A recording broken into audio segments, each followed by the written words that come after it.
That we are in the hands of the Most High, I want to quickly run us through our program. We are not doing too well with time. The opening ceremony will be less than 2 hours. Then we move to the next business, the main business. We will take the national anthem. After this, we will then recognize our guests. We will receive remarks from the Executive Director of EPL Global. We will then also have remarks from our partner, MasterCard Foundation.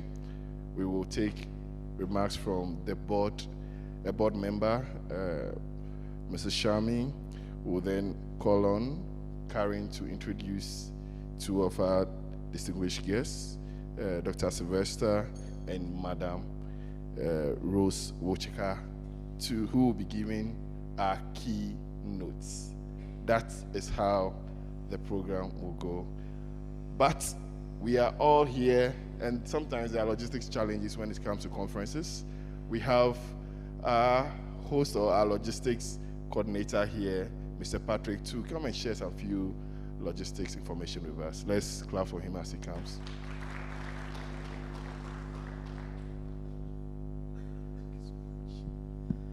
Thank you so much, Richard. Good morning. Good morning. Habari zenu? Habari zenu? I remember I was teaching someone Kiswahili, Amanda, where is she? Oh, but I know now she knows how to answer. Okay, let me take this opportunity to thank you all for choosing this place to have your conference. We are delighted to have you here. And please, we would like even you to help us, give you good service, enjoy our facilities as you give us the feedback on how your stay will be here. But we want to make it even comfortable. We want to make it even nice. So kindly help us. My name's Patrick Kahoro. I'm the food and beverage manager. But also in operations, you will see me. And this is Kasarani Sportsview Hotel. It's a 4-star hotel for those people who have never been here before. And we have so many facilities, including now the conferencing. That is our core business here. We have 16 different conference halls. At least we have rooms for accommodation. That is 106 rooms. We have other facilities like the wedding gardens, where you can also have your team building. We also have the health club, our gym. We also have the swimming pool. So please, we have all those facilities here, and it's good also for you to have that information. This is where we'll be having our conference. This is called Jumbo Conferencing Hall. You've seen we have already partitioned it. It's actually a big hall. And also we have some boardrooms upstairs. We've used one as a holding room. So please, it's good even for you to walk around. Maybe you might have something else for tomorrow, so that you can even be able to refer someone here. We will be having our teas here, outside here, like the 10 o'clock tea and snacks, also the 4 o'clock tea and snacks. But the lunch and also the breakfast, we have Victoria Restaurant, which is just at the beginning where we have the new building. So that's where we are going to have our meals there. And please help us even to give you better meals. If you feel that you need something, for us,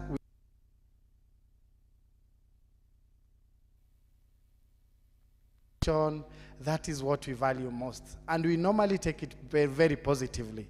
If we cannot even be able to speak it out, for those people who are residing here, we have somewhere where maybe you can put your suggestion, write it down. Then you can put it in our suggestion boxes. You'll see them. And also, if you not so, you can be able even to take it to the reception, and we'll be able to act on it urgently. So let me assure you also, the security for this place is very good. We also have even uniformed police officers here. It's not to say that this place is bad, no, but it is to ensure the security, even your security, is good here. In case of any emergency, we have the reception, we have the numbers that are there. You can even call and we'll be able to assist you well. So kindly, thank you so much. I know I'll be together with you. We'll be seeing each other around. Feel free to tell me anything and we'll be able to assist you. Thank you so much, na karibuni sana. Thank you. Thank you, Patrick. Okay, so before I hand over to the Executive Director of EPL, Abigail Kajumba, there is this statement I want us to reflect on, and it's from Michelle Jenny. And it's about networking. She says networking is not about just connecting with people. It's about connecting people with people, people with ideas, and people with opportunities. We are here from different countries. We are here with different backgrounds. We are people. What opportunities will we identify? How can we leverage on that? As we gather here, I want to believe it's for a purpose, to learn and build network. To what end? To build good governance in Africa. On that note, with a clap offering, I invite Mrs. Abigail Kajumba, the Executive Director of EPL.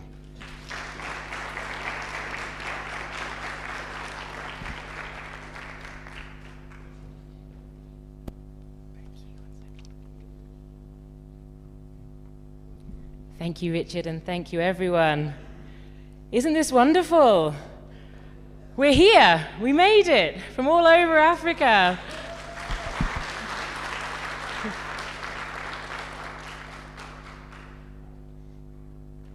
In my local language, we have something called sankofa. It's a bird. I say sankofa. A Ghanaian can respond. Sankofa anyade. Yenchi.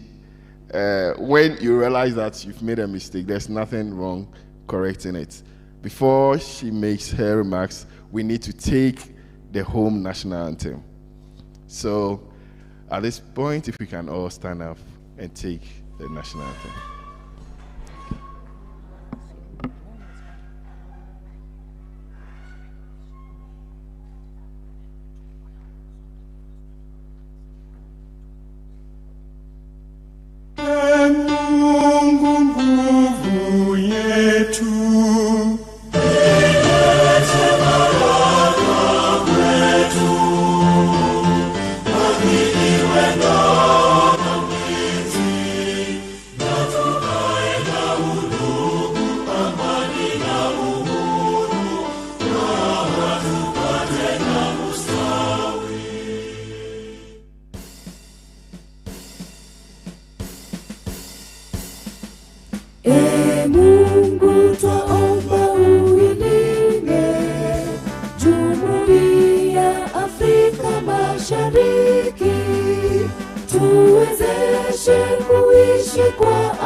So I thought we are having two. Are we done? Yes. Kenya and East Africa. That was fast. Anyways, thank you very much. You can have your seat. So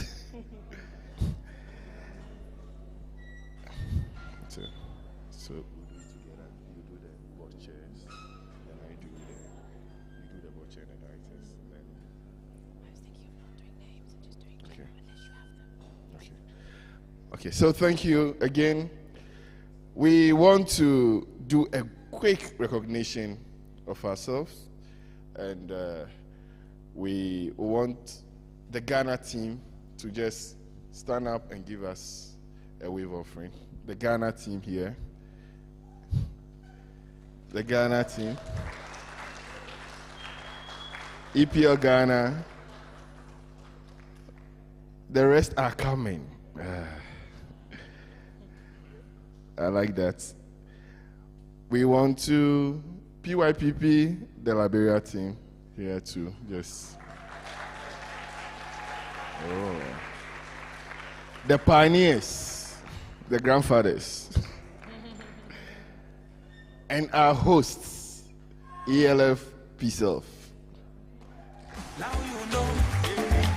Now you know. If you don't know. Thank you. And we have our latest baby, Malawi. They are not fellows, they are not alumni, but I want to give them special recognition from the government of Malawi, the Office of Cabinet and Presidents, the team from Malawi.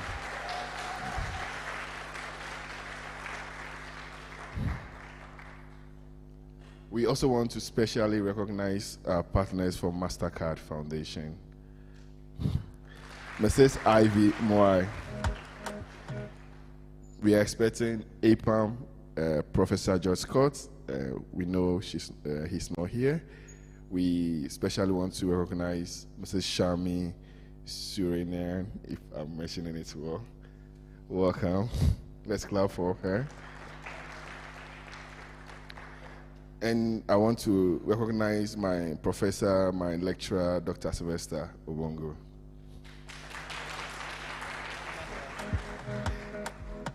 I want also to recognize Mr. Emmanuel Butcher. Forgive me of the surname. And finally, Madame Rose Wachoka. Thank you very much. I will now hand over to Abigail. Thank you. Thank you, Richard. My kids will be proud of me that I've now half learnt the East African anthem.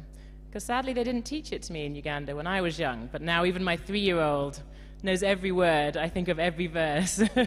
So it was nice to do both.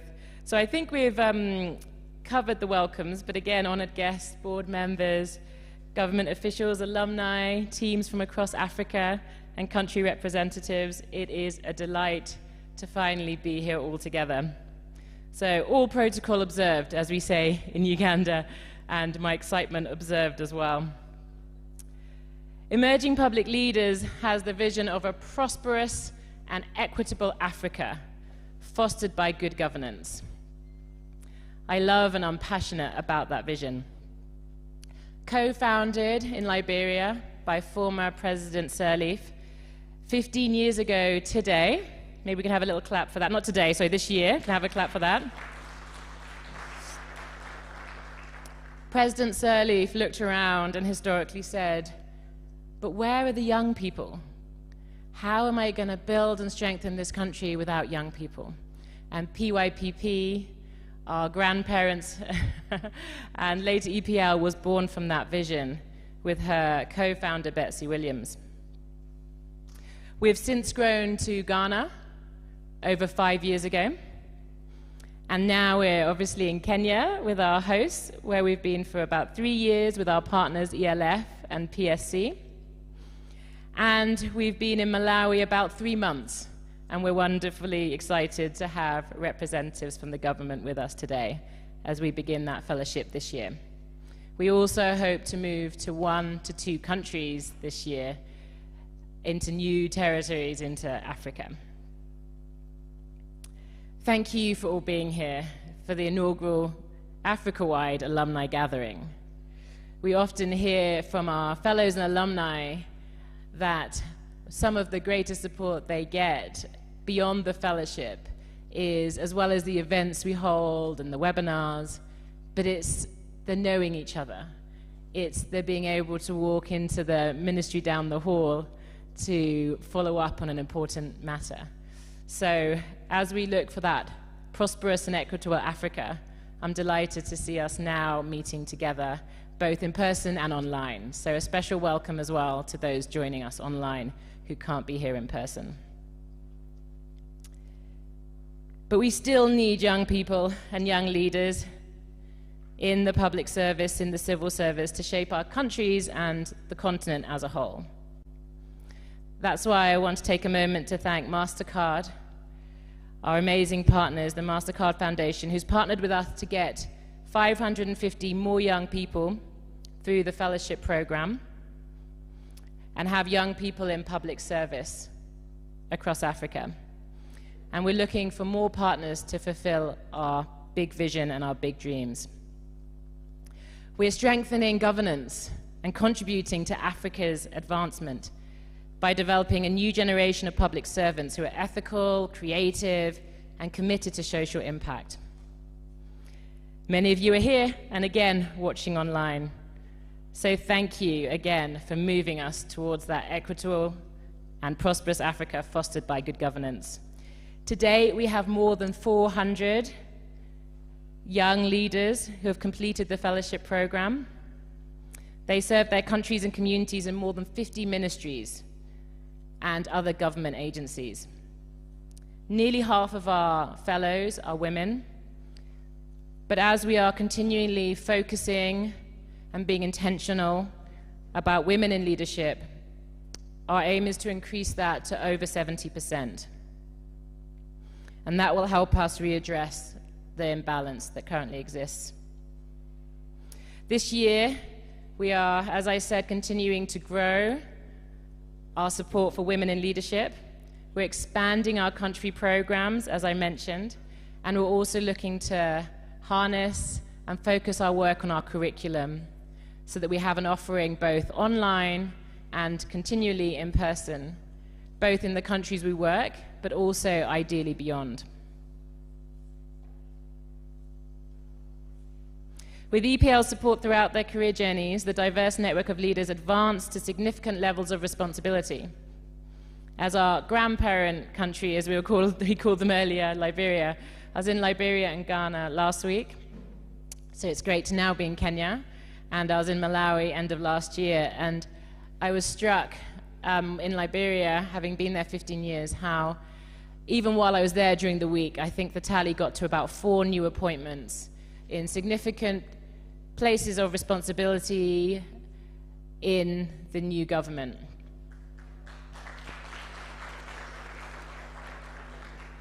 As I was leaving, we visited the Ministry of Education to find that the Chief of Staff for the ministry had just been reappointed.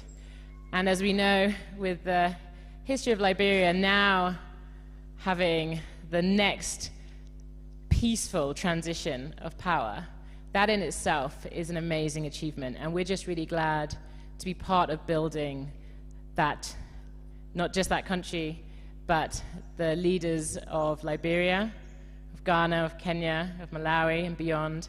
And I think today really marks the beginning of a moment where we go hand in hand to increase our impact, not just in our countries, which is so important, but across Africa as an alumni gathering that crosses borders as well as countries.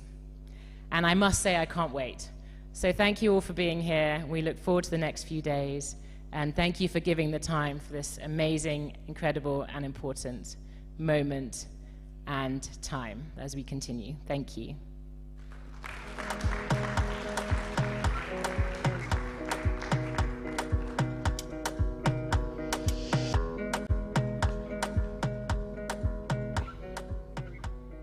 Thank you very much. I now want to call Mrs. Ivy Mwai, the representative from MasterCard Foundation, credible partners, to give their statement.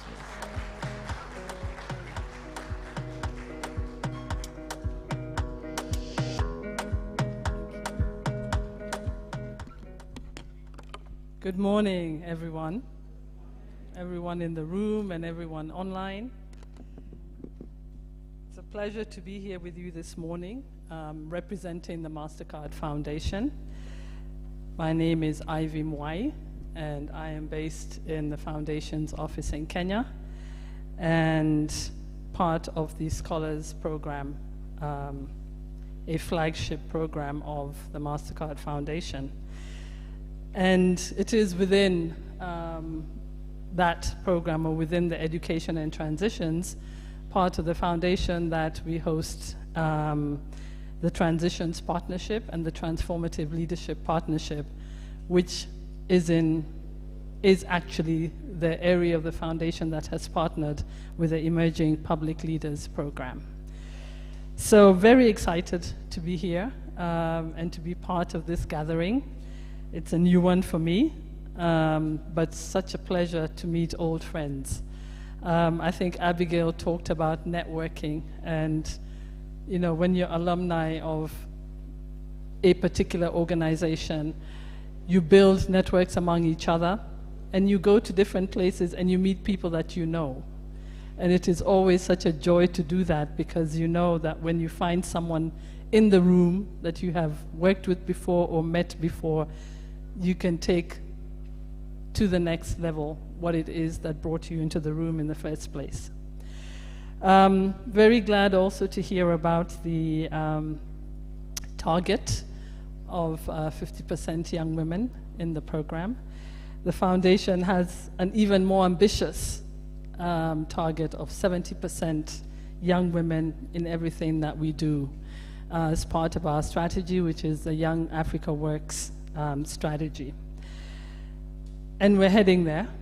We're close to that 70%, and we hope that we shall accomplish it sooner than later.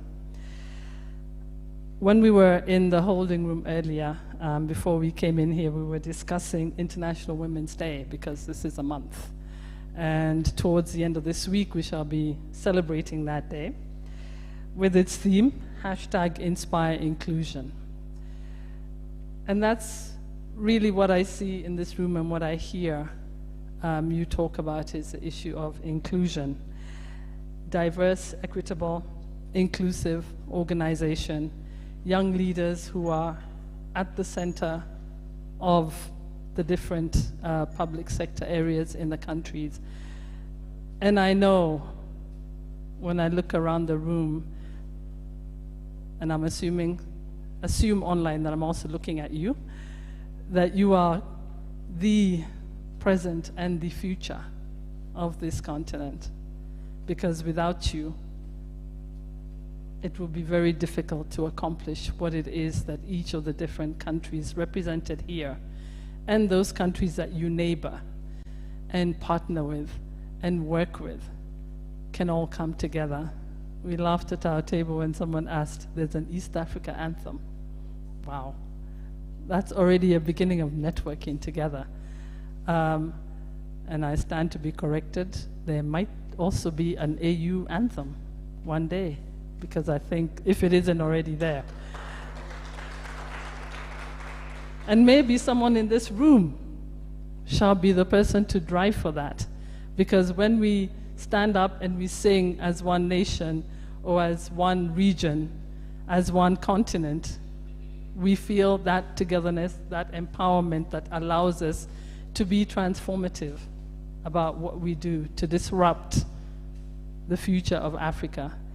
And I hope that as you gather here today, over this week as alumni of the Emerging Public Leaders Program, you shall put forward ideas, innovations, programs, ways of working together to ensure the continuity and the future and the disruption that Africa shall bring to this world. I wish you all the best in this week, and I look forward to hearing more and more about what transpires in the course of this week, and as you go back to your countries, and welcome new ones, welcome Malawi, and the countries that shall be welcomed later in the year as part of this network. Thank you very much.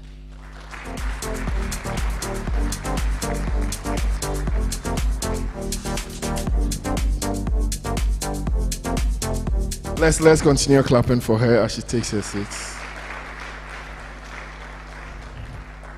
Diversity is the spice of life. Intentionality, and not just intentionality. Being intentional on certain targets female inclusion, 50%. And for us, we are aiming at 70%. MasterCard is saying that. And intentionally, we are working towards that. Thank you for reminding us of that. I want to now call on the board chair of EPL Global, Shami Surinaren, to give her remarks. Let's clap for her as she comes.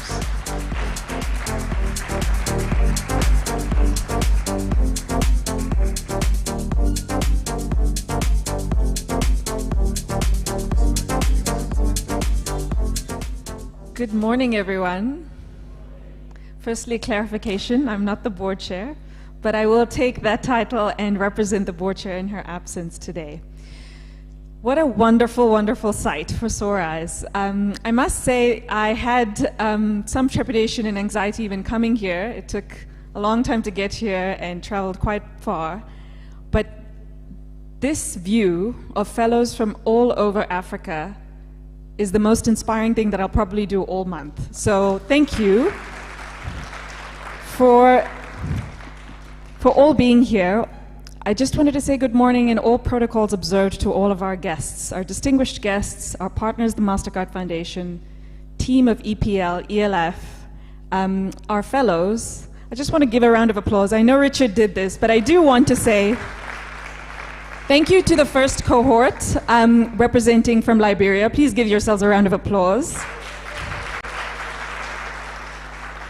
We look to you for inspiration, to be very honest, because you set the tone and the context for how public service is going to be reimagined in Africa today. Thank you.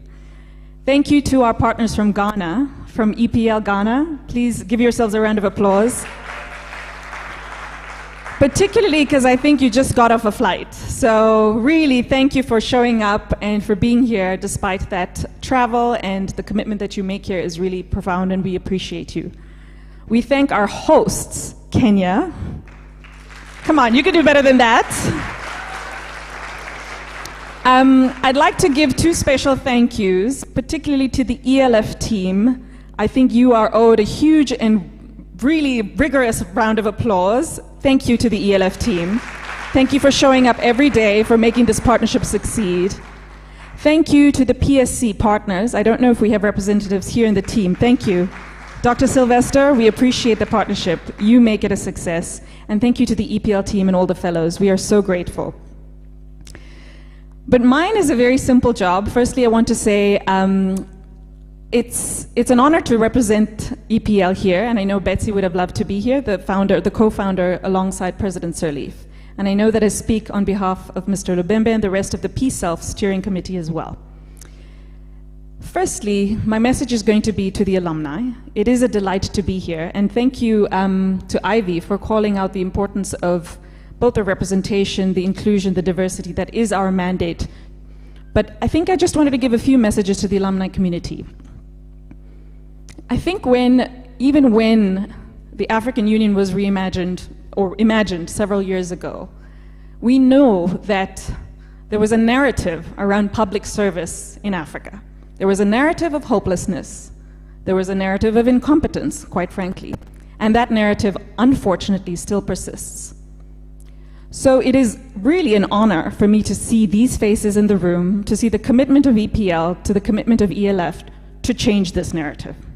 Because we know that this generation is Africa's generation. We know that from the statistics, we know that from the music, we know that from the culture, but importantly, we know that from the influence that we can actually shape in terms of the continent and the world. So my ask of the alumni community is a few things. It is your obligation, in partnership with all of us, to reframe this narrative. To reframe the narrative from one of hopelessness, from one of depression and pessimism and incompetence, to one of reimagined hope and possibility. It can be done. Seeing the faces in this room, I have no doubt that that's going to happen. But how are you going to do this? And I'm sure, as alumni, you have many, many lessons in your back pocket, and we'll refresh those lessons in the years to come. But the first thing is a mantra that I actually I use with my own children, and it's something that actually stands me in great stead. It's a mantra that we often talk about in our house. if you are too big to do the little things, you are too little to do the big things. This is something that I profoundly believe in every single day, because public service, civil service, leadership really isn't doing great things. It's not just getting the awards, being on stage, even holding the mic. It's showing up every single day, doing difficult things, which many of you are doing, and I really want to thank you for that. You do deserve a round of applause for that.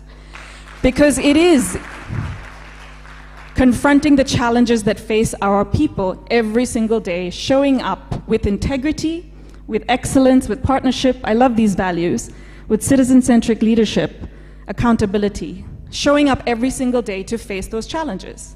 And you do that every single day. So thank you for that. Continue doing it, but don't be afraid to do the little things, because that's what it means to do the big things.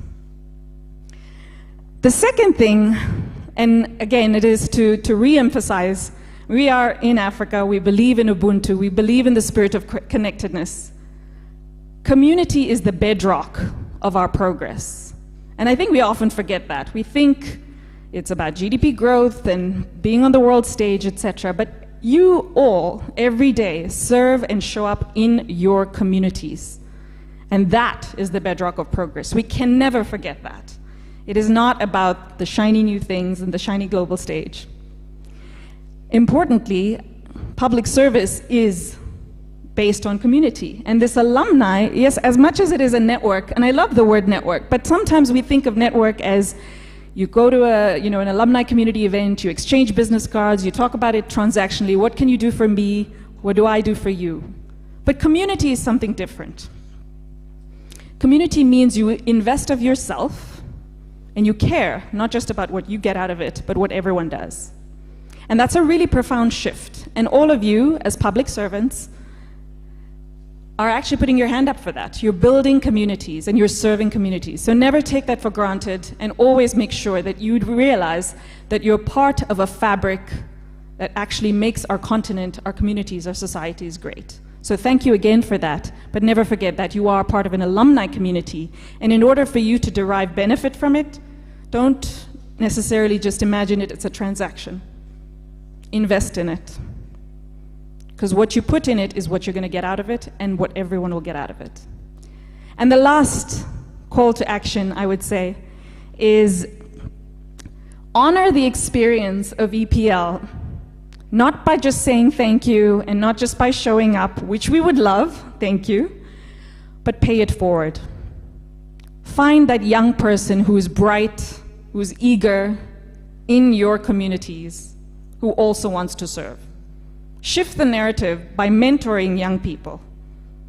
Shift the narrative by paying it forward, by sponsoring someone, by mentoring someone, by giving them advice, encouraging each other, really, when times get tough, because times are going to be tough, no doubt. We don't pretend this is a glamorous job, it's not.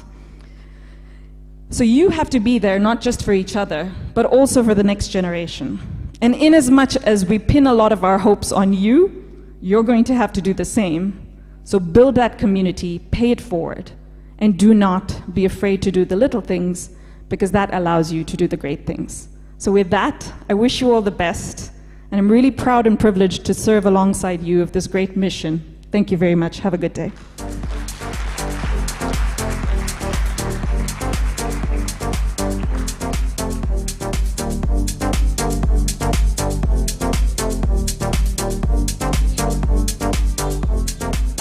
Shall we give her a clap? Integrity is key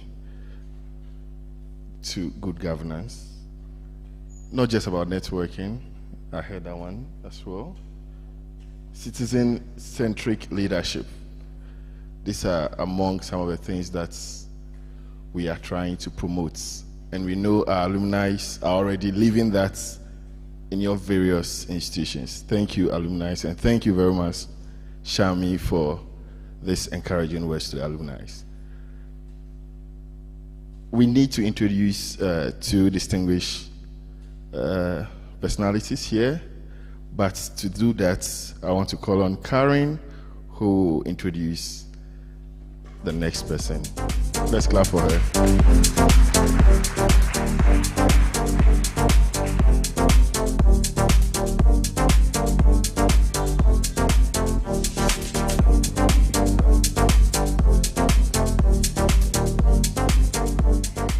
Hey, lovely people. Mambo. Maisha. Okay, so the Swahili speakers, you can translate that. What is mambo in English?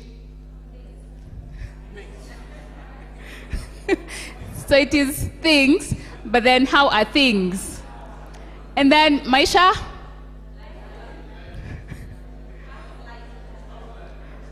Yeah, so how is life? So please just discuss that where you are. How are you? How is life? How are you feeling?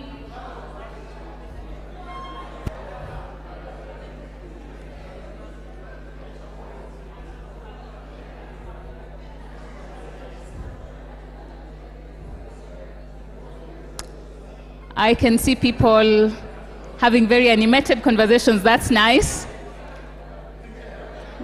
We will go on with that at some point. Hello. Welcome back. Now, I am so excited to be here and to see the face of Africa in this space. Wow, guys are still finding out how they are. I think we're really yearning for conversation and connection.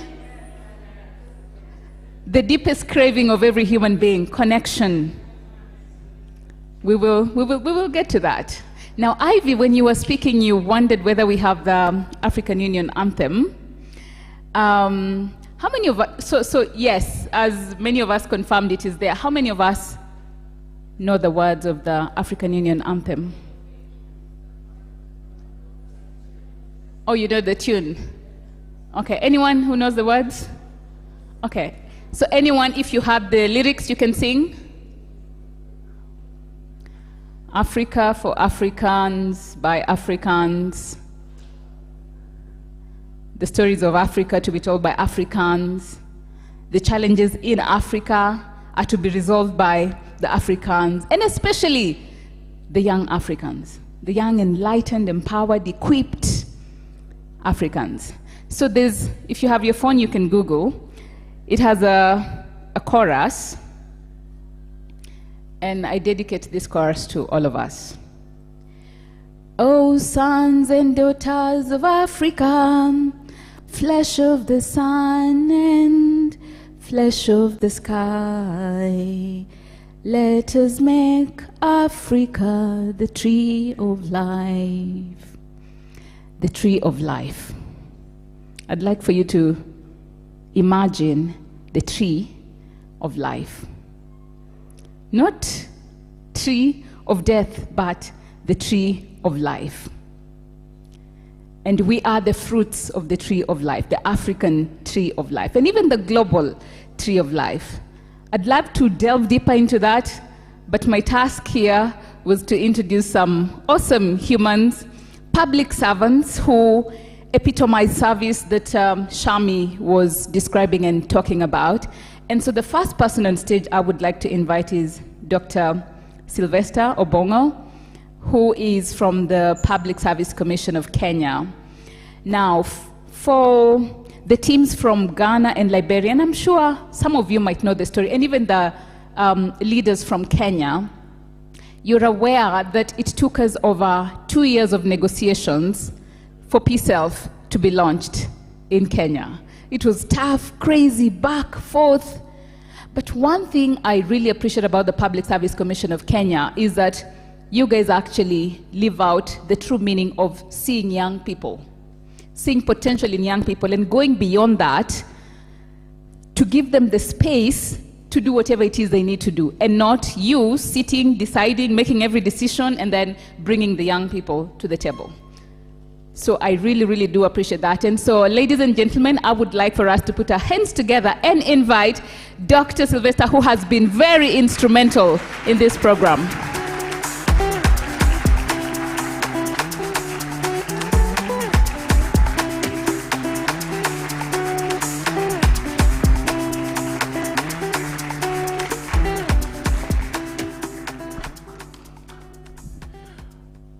Good morning, everybody. Good morning.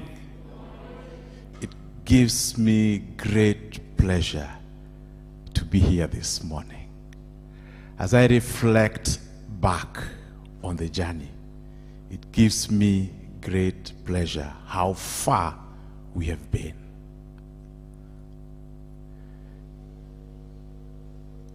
Commissioner Muyandi would have loved to be here, but we've been having a crazy program at the commission. As I'm seated here, my team is somewhere else. And if only I could clone myself, I'll be in those two places at the same time. It also gives me great pleasure that one of the people who actually nurtured me in the reform path is seated here with us, Emmanuel Lubembe. Please.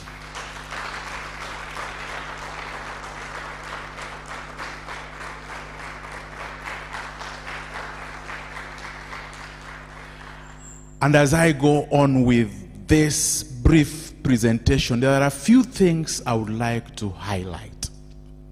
One, the place of public service. Two, the place of young leaders in the public service. And one of the things that made us take so long in grounding the program was finding its place in the Kenyan public service, because it wasn't a new idea as such. But when Karen came and Yawa came and somebody else, who was that? There's somebody else from Elishiba. Public service is a very interesting space. And for the young men and young women who are here, the importance of this program is that for some of us, we are not in the public service because we don't have alternatives. We are in the public service because that's where we want to be. I am in the public service because that's where I want to be.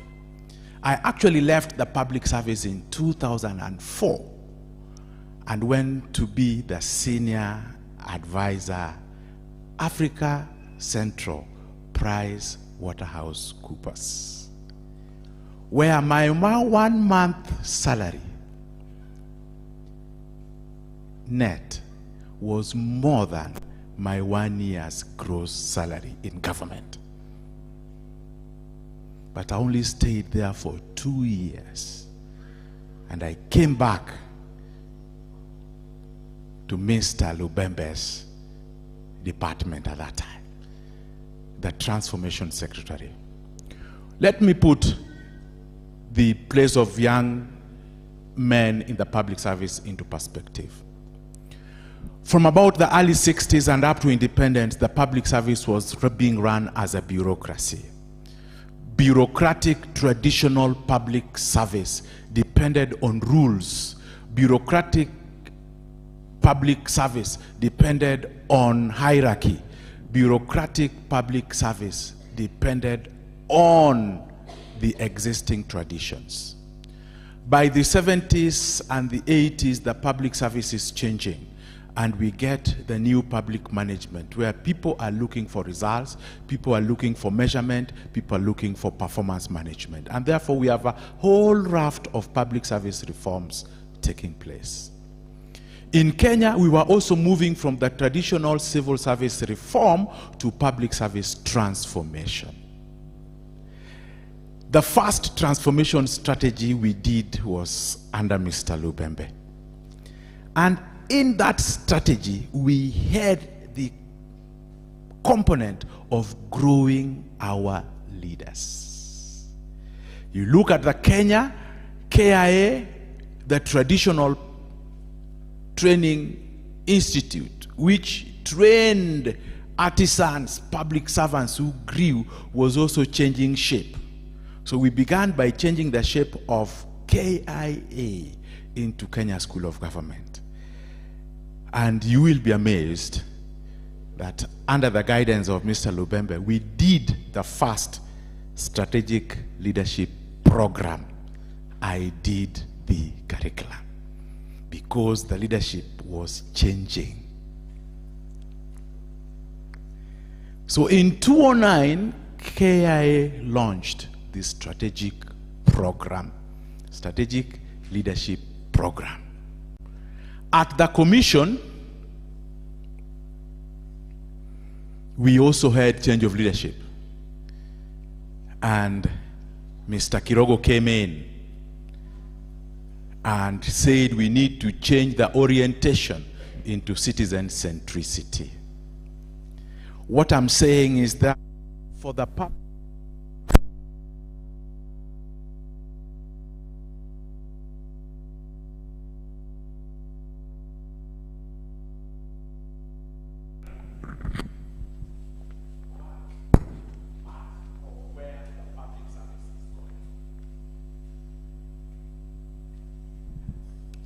it is not a program, it's not a project where we are looking at 2 or 3 years. We are already thinking of what are we going to do next. And for us, it is very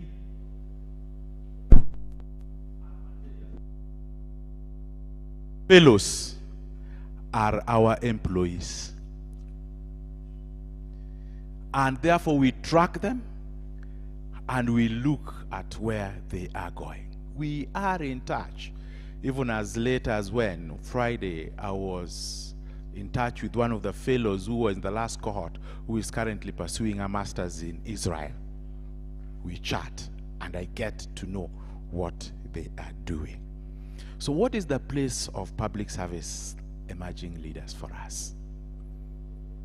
We definitely see them as the next crop of leaders. We definitely know that the public service has a bad name outside there. But I will also say without fear of contradiction that the public service has got also the very best that you can ever think about.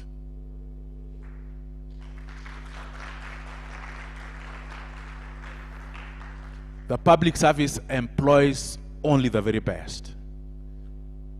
And therefore, if they don't deliver, it is not a question of their capability.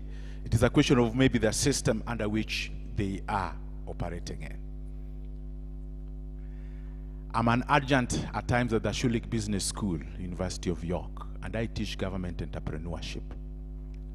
And I look at young men and young women who want to join government.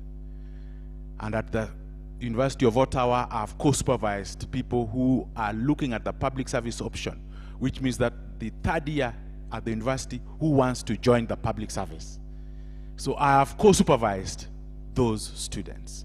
I look at the situation that we have in Kenya and I say yes, deliberate development and mentorship of young people joining the public service is very important. The issue is, what message do we pass across as we begin that program? As we identify them, what message do we pass across? Why most of the young people have been leaving the public service is that when they join, they are not very sure of their career path.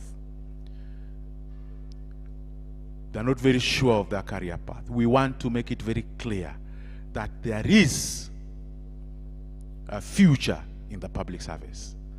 And if you work hard, you are going to be someone or somewhere. I've literally done work for most of the governments in Africa. Most of the governments. I was telling the guys from Malawi that in 2008, I was actually training permanent secretaries and CEOs on managing for development results. I was at the office with the head of the public service. I've been to Salima, I've been to Mangochi, I've been to Lilongwe, the capital, working on public service. Africa is not going to develop without a strong and capable public service. I believe in the public service. So much, such that I found myself now, this is my 33rd year in the government.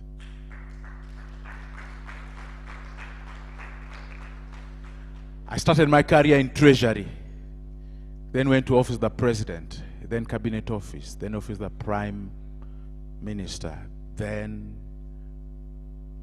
at the Public Service Commission, where I've got a few years to go. But it gives me a lot of courage that even as we exit, or as I exit, there is a chain of young people ready to take the mantle. I have studied many public services, literally almost all major public services in the world. And there is no successful public service which doesn't have a deliberate training of young people as they join. I'm saying deliberate. Deliberate identification of the next crop of leaders, nurturing and mentoring them to be who they are. I believe in mentorship. I believe in giving responsibility. I believe in making the young people capable of doing what they are expected to do. I will finish up by sharing a story that I shared, I think, to the last lot who were here. The story of Francois Mitterrand, the former president of France. At the age of 10, Francois Mitterrand told the mother asked Francois, "What do you want to be?" Francois said, "I would like to be the Pope." The mother told Francois in 1919 that you can't be the Pope because all popes come from Italy. Up to 1919, all the popes had been Italians. Then Francois Mitterrand turned and looked at the mother and said, "Then I want to be the president of France." And from there, henceforth, the mother took Francois Mitterrand at his word. Wherever he did anything, the mother would ask Francois, "Is that the way the president of France behaves?" Francois Mitterrand would be playing while eating. The mother would ask Francois, "Is that the way the president of France eats on the table?" Francois Mitterrand came back from school and he was position 10. The mother asked Francois, "Is the president of France number 10 in class?" When Francois Mitterrand was about 46, he said, "The mother, now I'm ready to be the president." Then the mother asked Francois Mitterrand, "Tell me what you want to tell the French people." He read his speech to the mother. She wasn't moved. She just looked at Francois as if nothing had happened. He went and read the same speech to the National Congress, contested the Socialist Party seat, and he lost. After 5 years, he told the mother, "I'm now ready to be the president of France." And the mother asked Francois as it is, "Yes, tell me what you want to tell the people of France." He read the second speech, and the mother jumped and said, "Yes, you have it." He went and read the same speech to the Congress. He was subsequently elected the Secretary General and the candidate for the party. Francois Mitterrand went to become the president of France. If you went to Francois Mitterrand's office, you would find a full portrait of the mother behind his seat.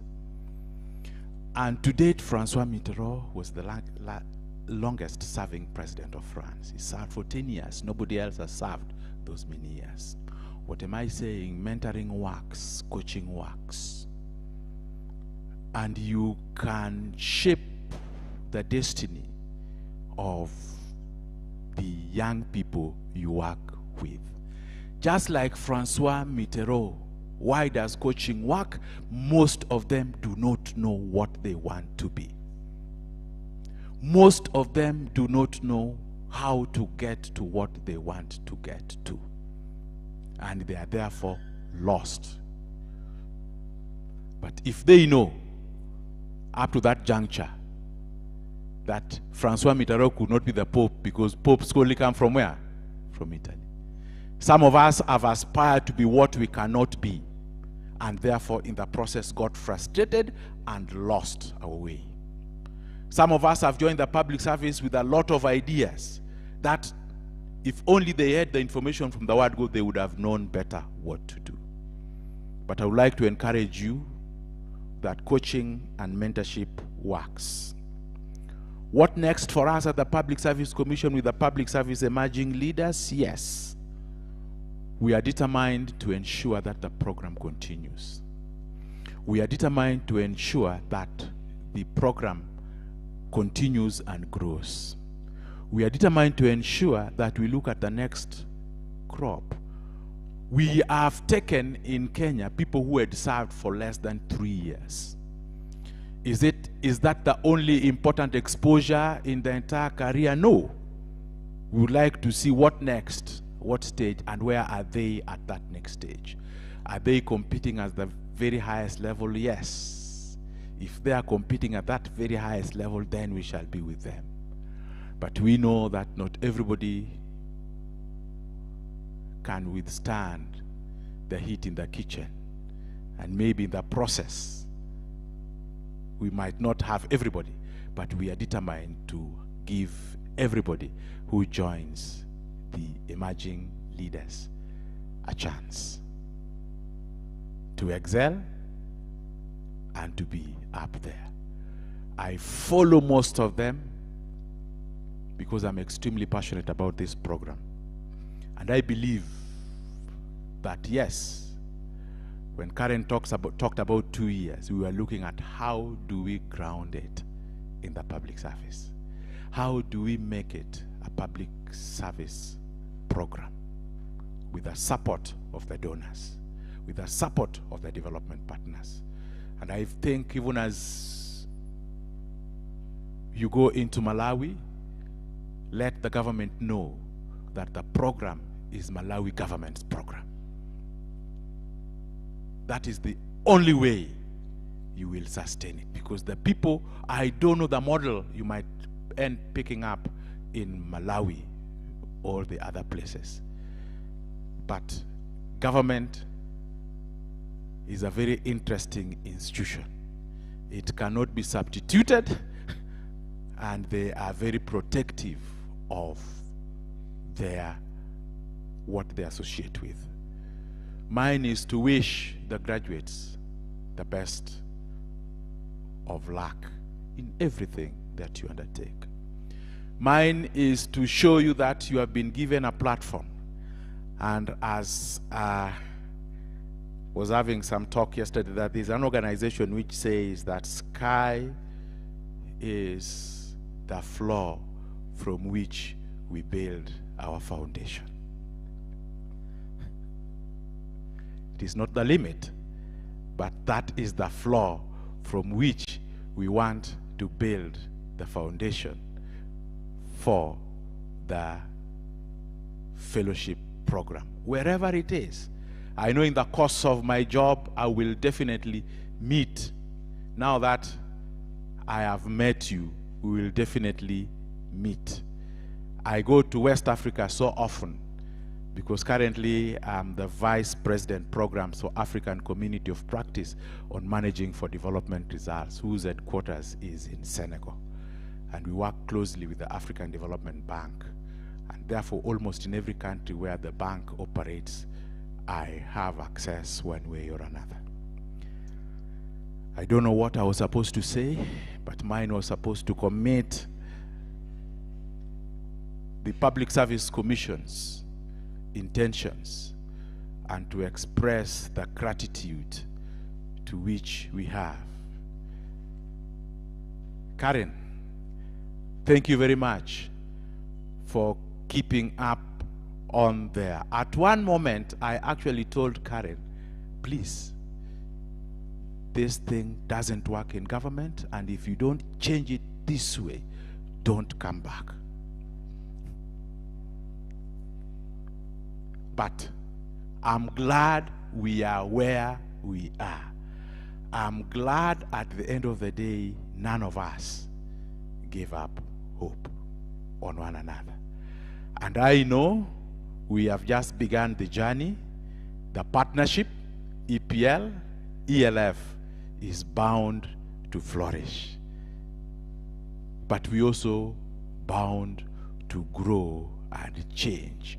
From 50, we went to 65, and we are thinking about 85. And I think we will be thinking of even more next year as we expand the partnership. Thank you very much, and may God bless you.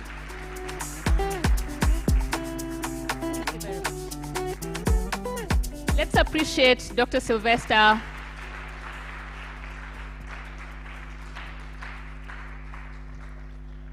Wow, 33 years in public service. And yes, I can confirm that mentorship, coaching, those things work. Those things do work. And I have a special category of people that I look up to, people that mentor me, people that provide me feedback for me to grow, people that I have the honor to also mentor once in a while. The ELF team, if you're here, please just stand to your feet. I'd love to recognize you and appreciate you.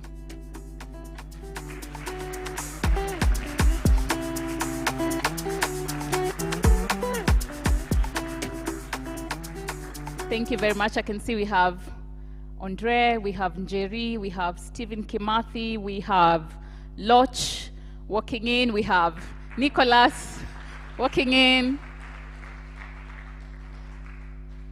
So these are part of the team in the communications department and programs department. And guys, I just would like to reiterate that I do appreciate you, I honor you, I see you, I love you, and thank you so much for who you are and for the work you do. Thank you so much. Please appreciate them again. Now, I would have loved to introduce you, Washuka, but there's somebody special that I'd love for her to actually do the intro. She's a lawyer like you, an advocate like you. She happens to be the project manager of the Public Service Emerging Leaders Fellowship Program. Njeri, please come to the...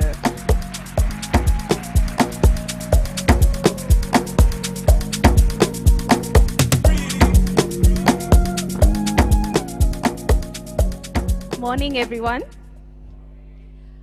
My name is Njeri, and I have the very honorable pleasure this morning of introducing our keynote speaker.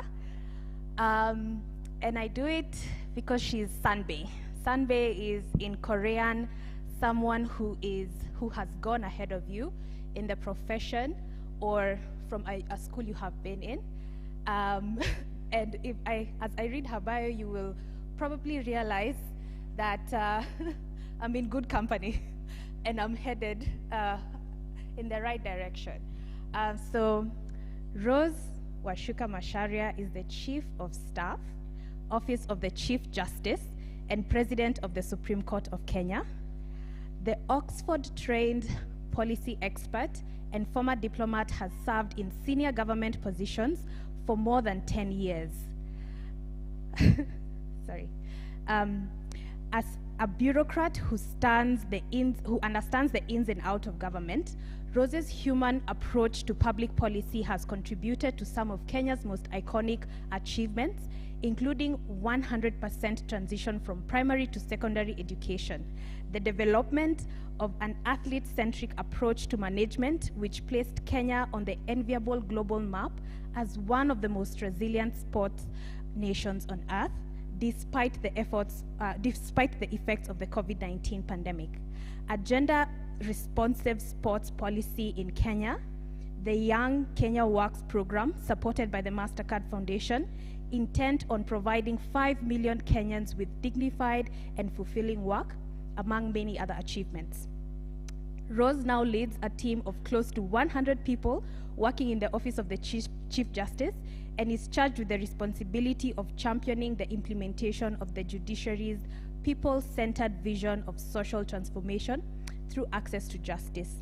Rose also chairs the Nala Femme Collective Council, a Pan-African group of 17 feminists with a mission to foster, enable, and mobilize young women from Africa and diaspora while bridging the gap between policy and implementation, intergovernmental and grassroots, as well as generational spaces. She has also served on numerous boards and initiatives championing the advancement of women, education, sports, and good governance. Rose is a recipient of the Presidential Award of the Grand Order of the Burning Spear for her exemplary leadership in Kenya's public service. She holds a Bachelor of Laws degree from Moi University and a Master of Public Policy from the Balavnik School of Government, University of Oxford. Rose is also an advocate of the High Court of Kenya. I would like to add that we have had the honor of receiving from Rose as the Peace Of Program. She has worked for over 2 years as a member of the Peace Of Steering Committee, and as some of the fellows here present can attest, has been working and mentoring with the Peace Of Fellows. So ladies and gentlemen, please, with a round of applause, let's welcome Rose Ashoka.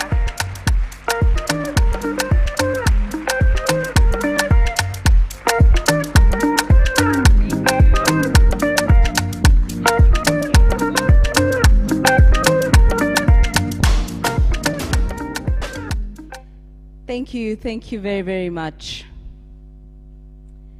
You know, sometimes I struggle to recognize that person that Njeri just introduced. From the little girl from a small village in Nyeri County who really went through a very normal village childhood, learning how to express herself in English well past the age of 10. I taught myself how to speak in English because my language of instruction and competency was Kikuyu in my lower primary education.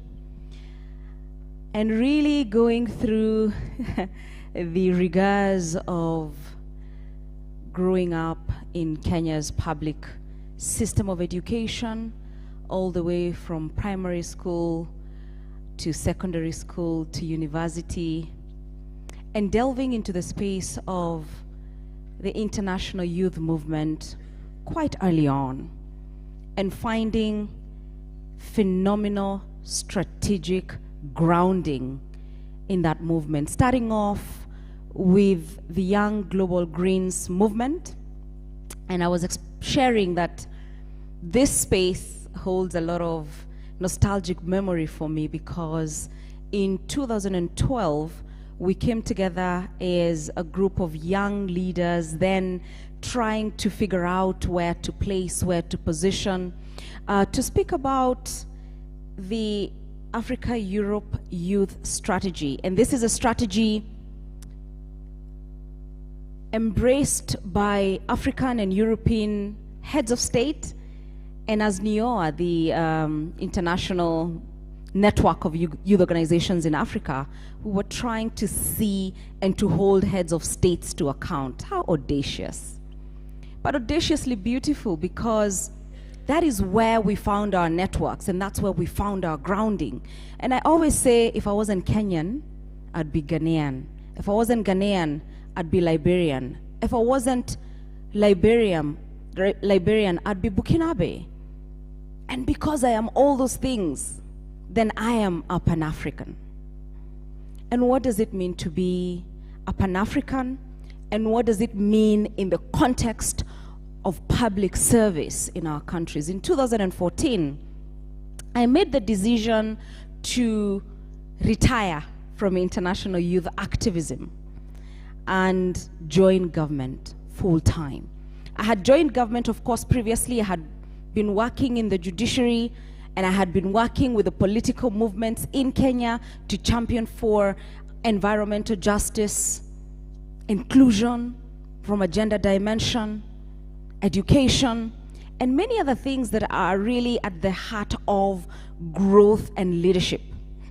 And so in 2014 in Brussels, I was part of a group of young people from Africa and Europe who had been invited to engage with heads of state in Brussels during one of the Africa-EU heads of state summits.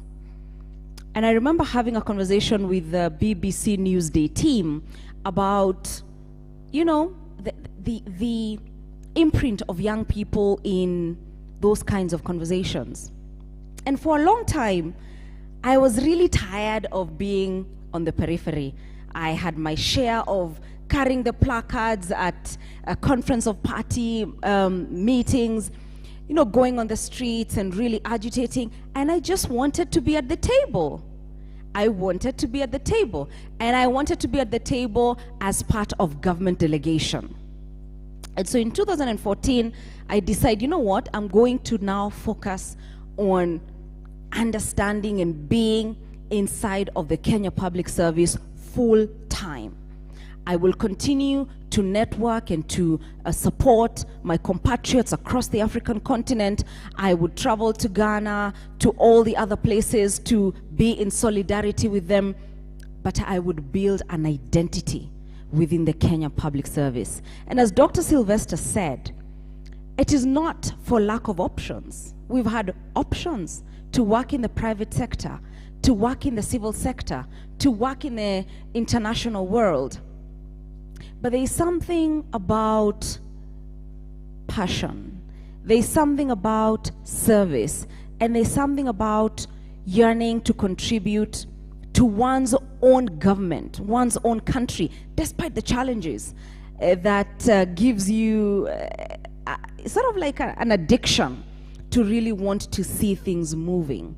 And I also pay homage to those who went before us to shape a public service that could accommodate us and that could accommodate young people who today are very different from what would be expected of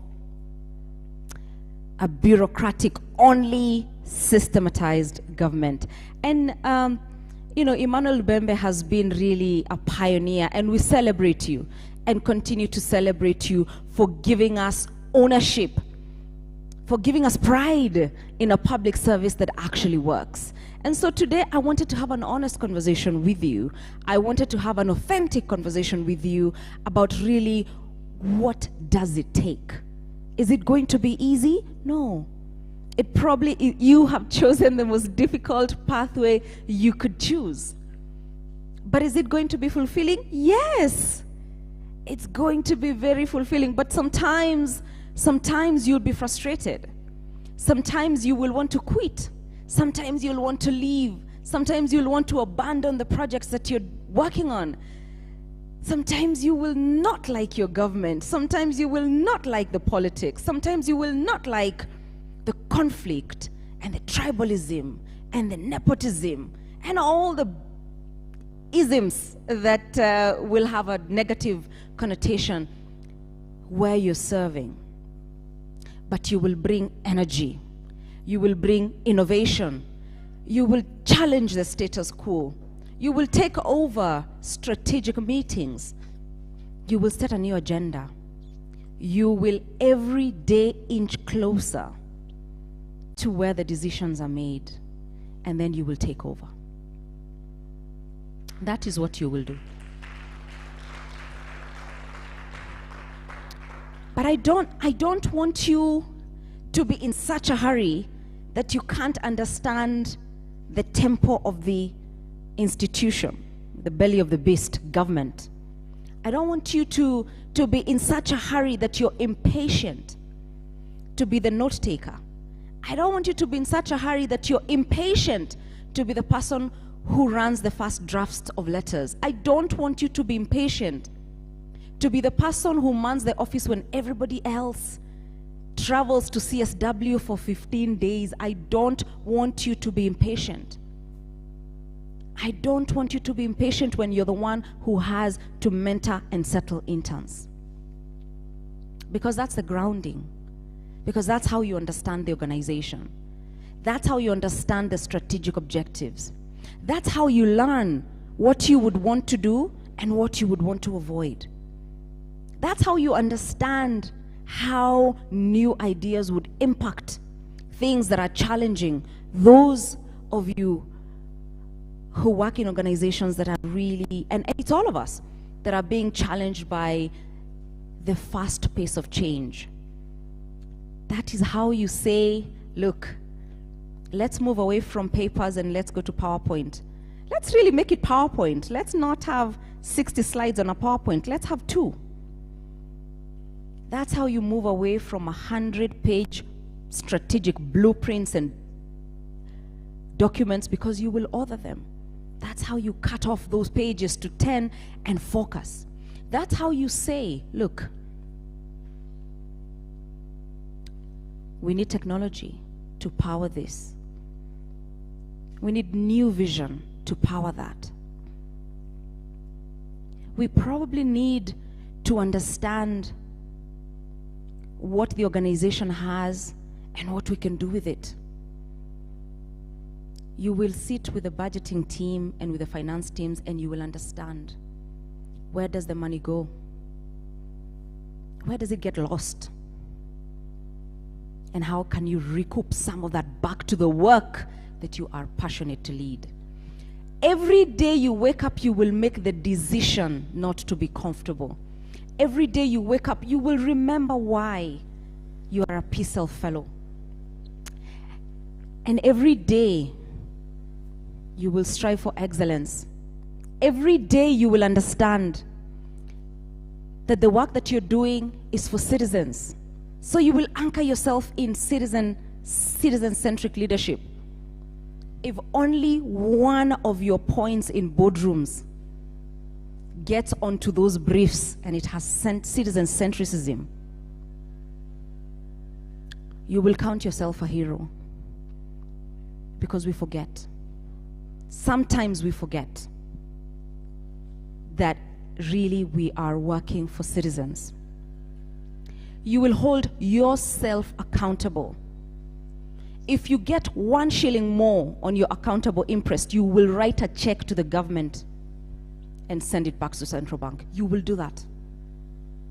You will not learn the bad habits of faking things and receipts and accounting for what you have not utilized, because every day you will hold yourself accountable, and that is a radical act of leadership. Okay? Every day you will hold other people to account as well, systems to account, anything that you're entrusted with. It doesn't matter how much your government will lose to corruption, but it will not be for projects that you've overseen, for things that you have led, and for things that you know. You will find ways and mechanisms to be present, no matter how frustrated you are, because that is the call to public service. It's a calling. And in the context of our continent, and that's why I'm going back to the Pan-African identity, you will remember that what happens in Kenya will happen in Liberia. You will remember that what happens in Ghana and the solutions they have can be applicable in Kenya. And that's why for the next few days, you will forge intentional bonds of networks between yourselves. And you will allow yourselves people you can share with when it's frustrating. You can share with when it's great. You can celebrate with when the elections are free and fair. But that you can also share with the challenges that you see and what needs to happen. Because as a continent, really, we are so connected that we are sharing good behavior, but we are also sharing bad habits. And that's why this Pan-African alumni program is so critical. I chair the Nala Feminist Collective, and the president is one of my closest friends and sisters, Aya Shebi, the former immediate AU African envoy. And when she became the African Union envoy, I remember when she did the interview, she was in my house. But I also saw many times after that how much burden that left on her shoulders. And so that is just a representation of the fact that despite Thomas Sankara becoming president at 33 and Patrice Lumumba at 35, we still have to continue bringing that youth vitality and dynamism onto the continent, because the average age of African presidents is 85 going on to death. And so what then remains of us and the future? And make no mistake, I am not youth. I am not under 35. And by UN standards, I am most certainly not under 24. And that's why it is critical to understand what young people are doing elsewhere. And leadership is not just in government. Leadership is in the economy. Can I tell you where the young people are? They're the captains of industry in the private sector. They're leading movements in the civil sector that are forcing us to change the way government engages with citizens. Young people are certainly not leading in the public sector, which is a shame. But young people are holding the sails. In the private sector, they are investing, and I hope they are. If you're watching me online, young captains of industry, I hope you are putting money where young leadership is. And even in the civil space as well. And so what do? You find your peers. You find those young captains of industry. You find those young people in the civil sector. And you teach them the language of government so that they can use the resources they have to change the way government responds to centric needs and problems. And maybe sometimes I'm idealistic, but it gives me hope to continue really challenging and supporting. But I also want to pay homage to phenomenal leaders who continue to invest in young people, who continue to believe in what young people can do, who continue to celebrate young-led initiatives in good governance. They are there. And the public service in Kenya, we have many. As I'm sure there are many in Ghana, which is almost my second home. You know? But we've got to find each other. You have got to find each other. I have my millennial sisters and brothers. You have to find your Gen Z colleagues. And then we have to weave those intergenerational core leadership codes. Laban has been a leader in the public service, but his journey is different from mine. I happened to be born with breasts and an identity that is female. My journey is different. The challenges that I have are different. And yes, 70% is a great target. Because the challenges, they're different.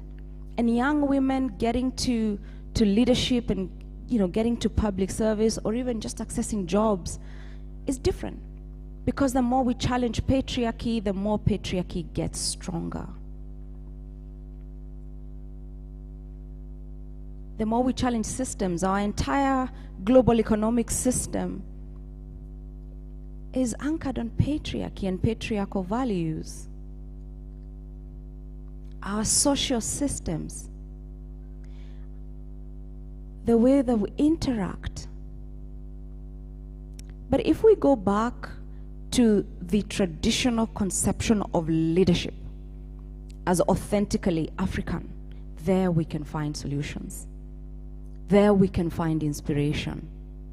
There we can find authentic definitions of equality. And so even as you navigate this space, I can only share what has worked for me. And what has worked for me is, one, resilience. Just refuse to leave. Never say die. And it will make sense. It will make sense as you progress in your careers and as you continue. But every day, you will wake up with a thought to leave. You will ask yourself, why bother? And why bother is because your ancestors will curse you if you don't. Courage to question, to be, to inspire, to coach, to challenge. You will need to be courageous every day. That has worked for me. Knowledge. You will invest in yourself every day. You will deny anybody the chance to say, but you're not qualified to do that.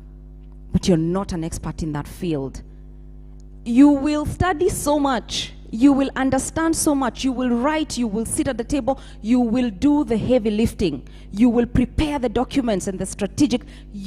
Because as you do that, you're teaching yourself. You're learning. And eventually, really, you will be Dr. Sylvester. You will be the expert on that subject. But you've got to show up. And finally, you will have to look after your mental health. The Edelman report that was released last year traces the big things affecting accountability and affecting service in government for the last, I think, 11 years. And what is challenging now is polarization at every level. Polarization and loss of trust in government.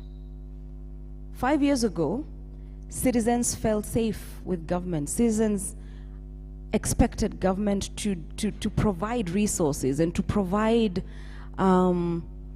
amenities. That trust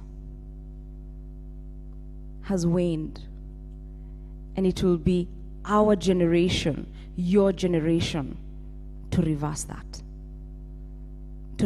loss of trust in government. And it's by leadership. It's through leadership. But while doing that, you will have to be fit mentally to do it. So when you need to take a step back, take two. When you need to introspect, find space to do that. When you need help, ask for it. But leave systems where you work, where others can reach out and find help. And it will be the most unlikely of people who need help. It will be you, the high achievers in our public sector, in our society. It will be you who is expected to hold space, who will be struggling. And so please ask for help. And then make it normal for people to do the same. And reach out to others. Use your phones, use your technology, which is the medium of it's a blessing of our generation, to look out for others who will need that help. I remember telling Karen the other day, look, you can send me many texts, and I can see them, and sometimes I don't even have time to respond, to say, okay, I've seen, but I've registered what you've said, and I'll get to work on it. But I told Karen, sometimes when you need me to see and respond to something, say, Rose, stop. It is an emergency. It's an SOS. Just say, look, SOS. I will stop. And so also find language within and among each other to communicate when you're in distress and when you need somebody to give you advice or to, hold space for you in a particular area. Learn to say SOS, stop. It's an emergency. Because as we continue to run the spaces that we are in, as we continue to try and do what we feel in our hearts we need to do, and that is to lead, we will not only be doing it for ourselves, but we need to hold others who are doing it in other spaces. And finally, as I finish, that seat you're on, that initiative you're leading, that sacrifice that you're making is not for you. You don't own it. Don't hold ideas so close to your chest that they cannot germinate.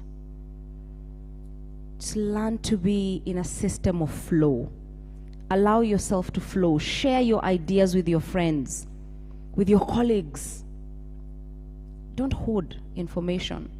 Don't hoard ideas. Don't hoard innovations.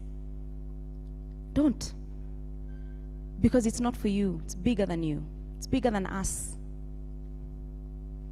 And when you feel it's time to leave a place and impact in another place, pull somebody along with you and leave the tools, the documents, everything that they need to continue in that space behind.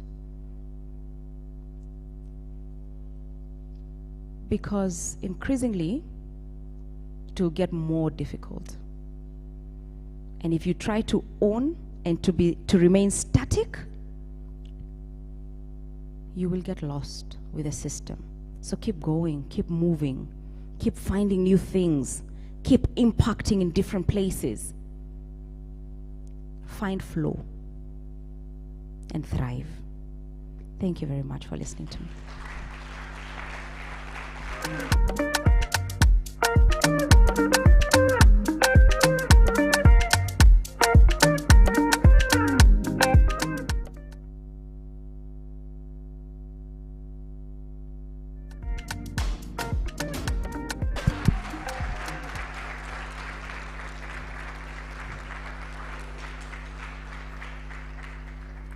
Thank you so much, Washuka.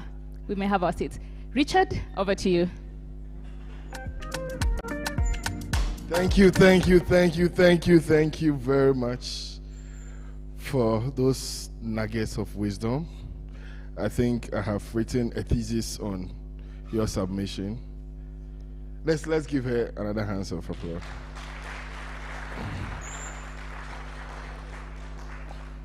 What worked for her? Resilience, never say die. One of the clubs I support in Ghana is Accra House of Folk. When you say never say die, you say phobia, you say never say die. We never give up. So I've taken note of that. Courage, knowledge. Building knowledge is key. Taking our mental health serious.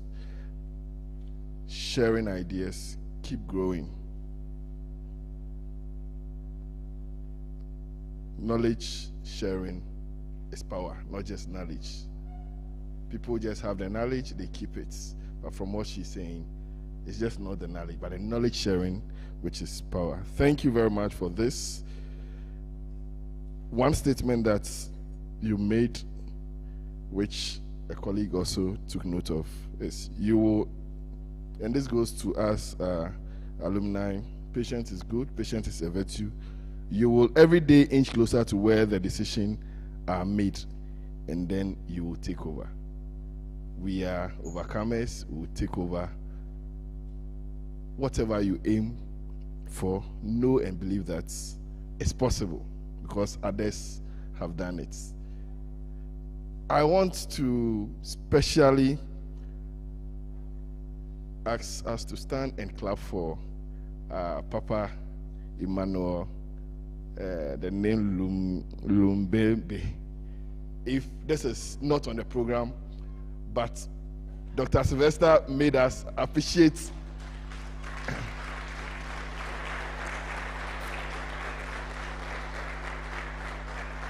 Thank you. Thank you. Thank you. We can have our seats. Others have labored. We share in their glory. Ours is to do exploits and add to their gain, so that those who come after us will take up our story. And stories like that of Mr. Lumbembe is worthy of singing again. We'll be singing your story tomorrow. We'll be singing my professor's story. Thank you for this wonderful session. We are about to bring this opening to an end, but before we do that, we want to have some special pictures to at least keep in our dossier and have these memories that we today established or began the journey of that Pan-African movement. And this is our maiden event. Without pictures, I don't think the story will be in it. So can you help me take this? We'll have 3 pictures. The first will be EPL leadership with our special guest. Our special guest in the first, the middle table, kindly come up front as we take the pictures. On this table and that table, please, all of you.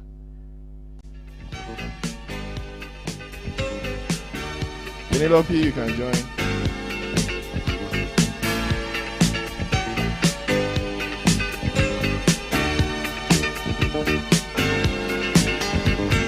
Juliet, Sierra, Malawi team, kindly come join us.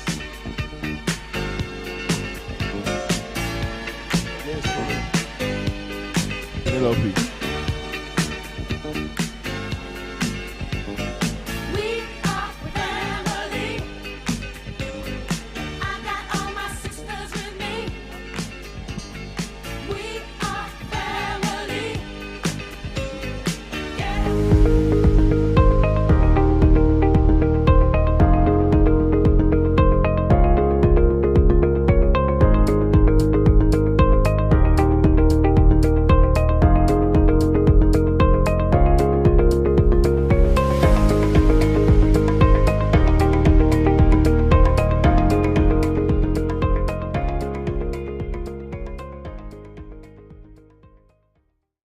Fairy tales usually begin with once upon a time, but this one here begins with exactly 2 years ago, 10th of October to be precise.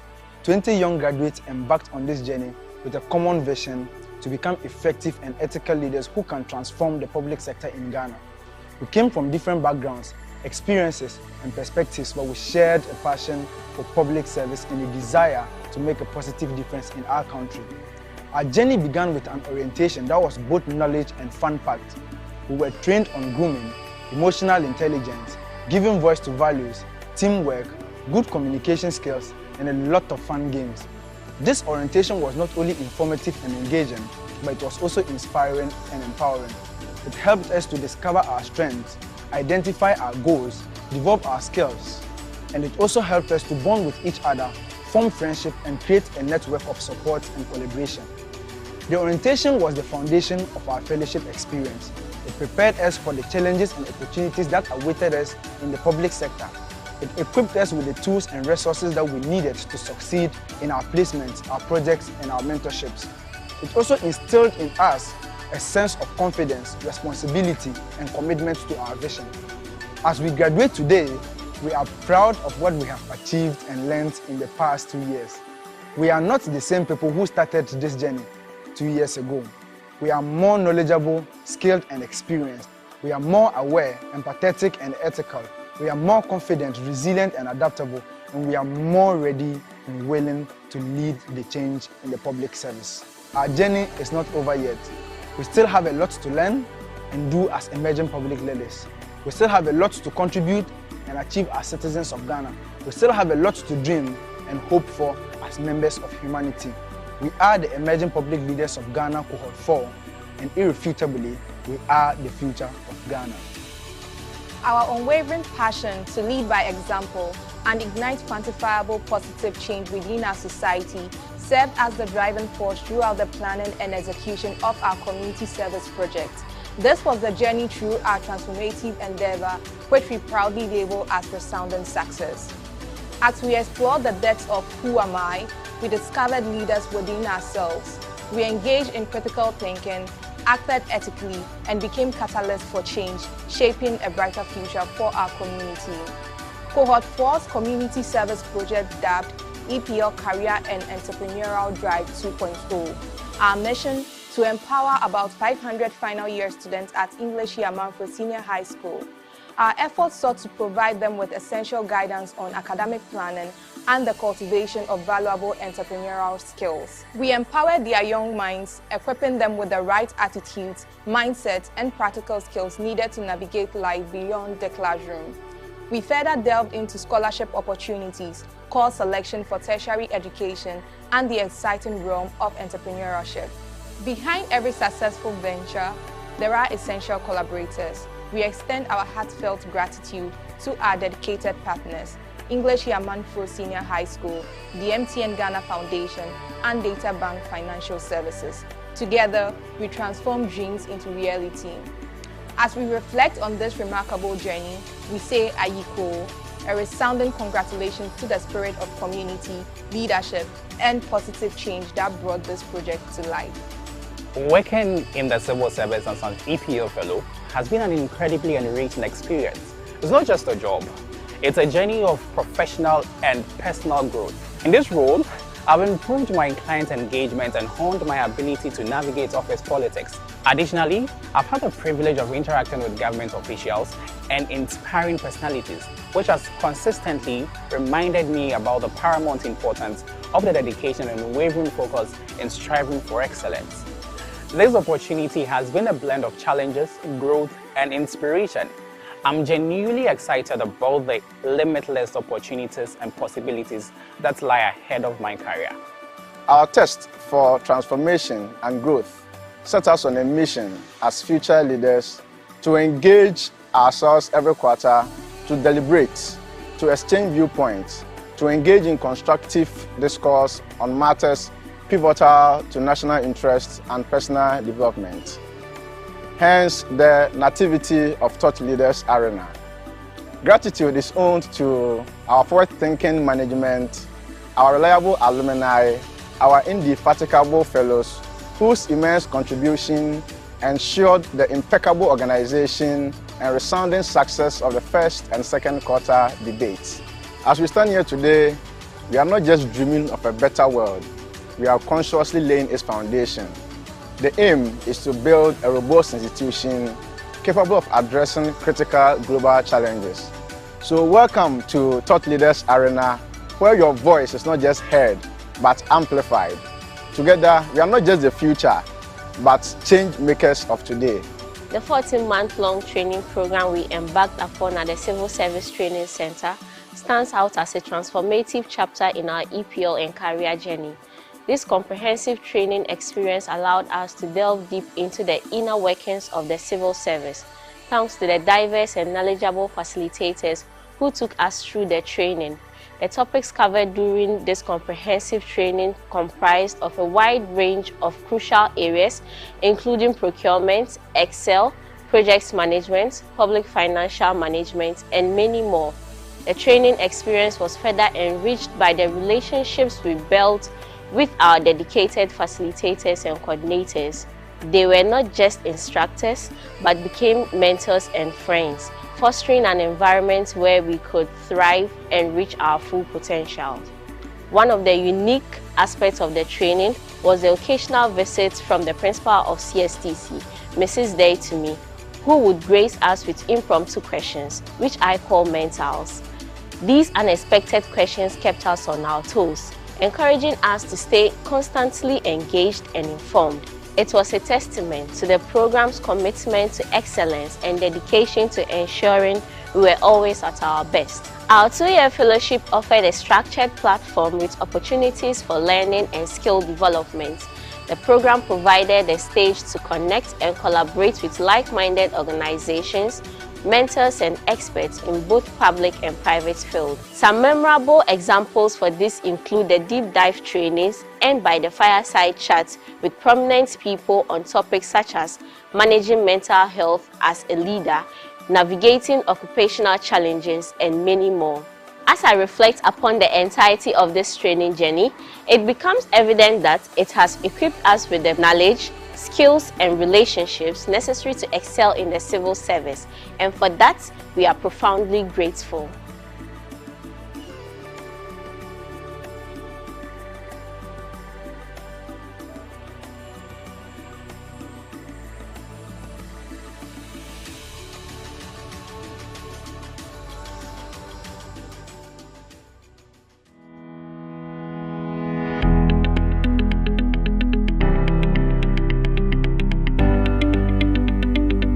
Public Service Emerging Leaders Fellowship, PSELF, is a premier leadership development program that aims to create a new generation of well-trained and ethical leaders in Kenya's public service. This fellowship aspires to contribute to a transparent and ethical service at the national and county level by recruiting young exceptional talent in the civil service to improve public service delivery, manage government resources ethically and transparently, and building a cadre of high-achieving professionals. I want to congratulate the 51 fellows in the Emerging Leadership Fellowship Program. If you do your best, I am confident that our public service will be in good hands today, tomorrow, going into the future. The program is jointly run by 3 partners: the Public Service Commission, Emerging Public Leaders, and Emerging Leaders Foundation Africa, with Chandler Institute of Governance as the curriculum developers. The Public Service Emerging Leaders Fellowship is a true demonstration of inclusive youth engagement. We are building a network and a whole system of able, competent, very stable, very innovative public servants who have the vision of the country in mind and who understand what it means to serve citizens with the most innovative and the most effective services there ever has been. Now, when you begin early, because this program targets public servants who have been in the service no more than 2 to 3 years, you begin to ensure that the public servants entering the public service itself are properly guided in terms of the kinds of values, practices, policies, processes, systems that exist in the public service. What I see in the young people is a future. And this future cannot be done any other way than to looking and mentoring and nurturing leadership for the willing. And I guess our first cohort comprised that very willing young men and women who are proved over the year that they can do it. They can cause the change that we need for this country. On 21st November 2021, the 3 partners, PSC, EPL, and ELF Africa, entered a tripartite agreement through a joint memorandum of understanding. The MOU signing was held at the Kenyatta International Convention Center and was graced by the then Cabinet Secretary, Ministry of Public Service, Professor Margaret Kobia. I just want to congratulate the Public Service Commission for teaming up with the other 2 organizations to purpose to develop leaders in the public service. The MOU signing paved way for a meritocratic recruitment process that was jointly conducted by the 3 partners. The recruitment targeted young women and men aged between 18 and 35 who were permanent employees of the Public Service Commission and had worked for the government of Kenya for between 6 and 12 months. Over 6,000 applications were received, from which an initial list of 700 applicants was drawn. This number further came down to 250 shortlisted applicants who proceeded to interviews. In entrenching diversity and equity, 26 of the 51 fellows of the inaugural cohort are ladies, while 25 are men. 6% of this number are persons with disability. The 51 fellows come from 41 out of the 47 counties of Kenya and are drawn from 26 different ministries, departments, and state agencies. Then it was time to commission the 51 fellows into the fellowship. In March 2022, guests from all walks of life gather at KICC for the official inauguration ceremony. This was an auspicious occasion, graced by Madam Ellen Johnson Sirleaf, the former president of Liberia, who was the chief guest. All of you represent the future of your country. Your leadership and the devotion you give to public service will result in meaningful contribution to Kenya's bright future. Speaker after speaker spared no chance in enumerating the value and importance of this fellowship. The inauguration of the first cohort of fellows is therefore the beginning of the realization of the process of developing leaders in the public service. To the inaugural cohort, whoever much is given, much is expected. We have a greater task ahead of us and a duty to demonstrate value and give our partners a reason to keep investing on this noble cause. But like Professor Wangari Maathai, she found her little thing, which was planting trees. What is your little thing? Please find it and fan those flames in your heart and keep going. Make a difference. You have already chosen to serve. You are daring to lead and to transform this country, this continent, this world. My hope is that you start a wave of talent that is as committed to the service of your nation as you are and the world we all live in. Empowered and accountable leaders are critical to a professional and effective public service, which inspires a sense of purpose and drives high performance. Through this program, we're sure of injecting new ways of thinking and approach in government institutions that will ensure for all of us greater efficiency, greater transparency, and effect very useful and value-based public service. Emerging public service leaders, therefore, must be champions of efficiency and value for money by developing and implementing innovative, cost-effective service delivery solutions.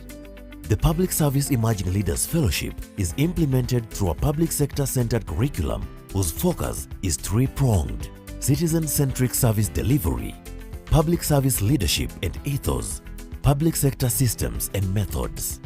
These thematic areas are delivered by seasoned private sector practitioners and illustrious career public servants, both in service and retired. We have laid a very good foundation on the curriculum. I think we have designed some useful programs. Of course, we'll be happy to work with the team here to tweak further if there's need to. And I hope this program to be successful, not just now, but for the future. The workshop program or the segments, they were structured very well. We had the formal part where we could sit in a class, have lessons, have practical exercises. And in other aspect, we had informal interactions like bonfires where we could meet, share personal experiences from fellow to fellow and from other people we consider as mentors. And these are now the platforms that help us know each fellow at a personal level. So this Emerging Leaders Fellowship Program is critical in that, one, it takes the best of our future public servants. It takes a hold of them at a very early stage in their career and allows them to be mentored by people who've gone through public service themselves and are able to share their experiences, the good and the bad and the ugly. The greatest power of this program is the peerage, the cohort. And the cohort will rise to become leaders in the different ministries and agencies. And I think that that collectivity and interconnections is what is going to be of real value to this country, but also to the individual peers that are members of this cohort. And the fellows are the real heroes of this P-Self story. Many of them have already begun effecting change at their different workstations. Over the last 1 year, I've been extremely impressed. I've been extremely impressed because we saw young people who are not even confident about themselves coming in. We saw young people who at times could not even address a crowd. But we also saw young people who did not know what the public service career holds for themselves. As they graduate, and I've interacted with them from the inception up to now, we have had private conversations, we have had a lot of interesting things, we have seen them taking initiatives. I'm very glad one of them is doing a master's, and a number of them are also seeking for opportunities to develop themselves. That is what I saw. We have seen people who have come to know that their development of their career is in their hands, and they should not let anybody else take charge of that. In Nakuru County, Jacob D. Kiage dreamt of a tech-led adult education at his Nakuru West Sub-County Adult Education Center. Inspired by the stories of change driven by ordinary men like him, he applied for a grant from the Safaricom Ndoto Zetu program. And as sure as his faith was, he received 500,000 shillings, grant worth of computer and related accessories. The ministry sent the instructors, and once they have sent the instructors, it's now you to look for how to handle those youths, how to look for the resources. So this is something that I took. I look at the challenges and how to overcome these challenges. It brought the idea what we were taught about integrated service. You can give service, but you don't have just to restrict yourself to your ministry. Collaborate, collaborate, collaborate, and you will get the best results. In Kisumu County, Henry Nyamogosa, who teaches at the Kisumu National Polytechnic, amazed all and sundry. Henry took over a neglected course that no teacher wanted. Henry has picked up one of the courses that was low-lying, the course in tourism management. Originally, this course had been placed in the business department, but I think when Henry put up the focus, that course was changed from business department to hospitality and institutional management. And that is one of the courses that we get 100% pass. The students are so proud of it. He's very outgoing. He will arrange for them academic trips, and I think he's impacting very well on the students. Before I joined the fellowship, there was many gaps in me, myself, in even how do I handle my target audience, in this case the students. Then another thing on how do I improve my service delivery through following the right procedures and everything. So since I attended the fellowship, I can see tremendous change in that, because one, now I know I keep involving my students who are my citizens now in doing everything I do.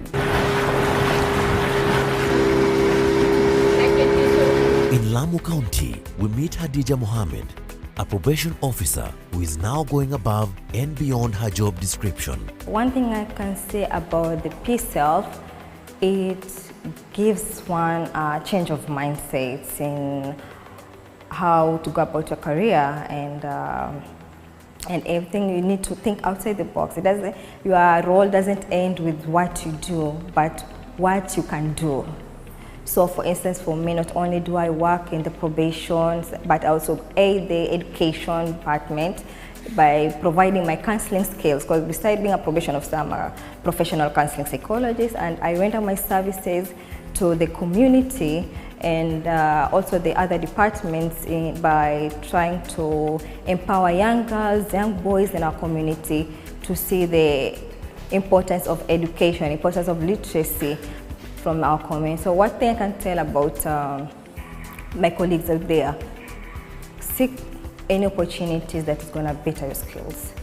As we look beyond the vista into the future, where do we all see this fellowship? I would tell a fellow in the PSELF program, remember your mission. Stand your ground when it comes to your values. It counts, it matters. Be seen, be heard. Pursue your mission, pursue your purpose. My vision for the Public Service Emerging Leaders Foundation program is that as we go along, we build a critical mass that can be a tipping point of young public servants who've gone through this program. When they go back to their ministries, their organizations, their public institutions, they're able to practice what they have learned through this program and be able to take leadership roles within those public service institutions and make them better. To me, the greatest thing is to have the program growing from the 51. As you know, we are now moving to 65. I'm seeing it going to 100. And, you know, when you have all these many nurtured as leaders, the public service is much richer and healthier and more determined to give the service the citizens of this country need. So they should consider themselves the apostles of sacrifice and service in the public service. And as apostles, move out with the gospel of service and spread the gospel of service across the public service, not just in Kenya, but across the African continent. Public service emerging.